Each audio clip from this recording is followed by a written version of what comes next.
avec elle. Voilà, ça c'est, selon les gens, c'est totalement faux.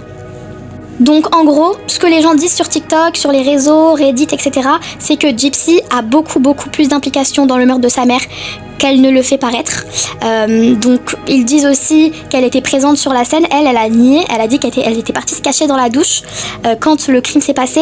Nicholas Gudgeon, lui, il est un petit peu différent. C'est quelqu'un qui a déjà eu des problèmes avec la justice, qui est assez mal adapté socialement, qui est un petit peu simplet, qui a beaucoup de retard mental et psychologique.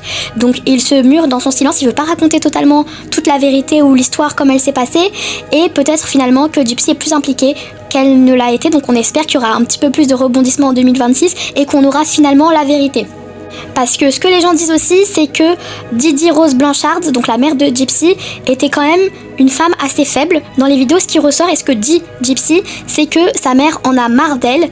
Et donc les gens ont fait une théorie selon laquelle Didi voulait se débarrasser de Gypsy, mais pas la tuer.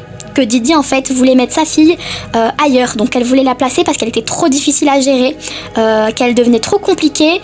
Elle faisait semblant d'avoir mal à certains endroits, et que Didi aussi, elle avait beaucoup de problèmes de santé. C'était une grosse femme, avec beaucoup de troubles. Ok, c'était une arnaqueuse, elle faisait passer sa fille pour une malade, quelqu'un de malade, mais que finalement elle était un petit peu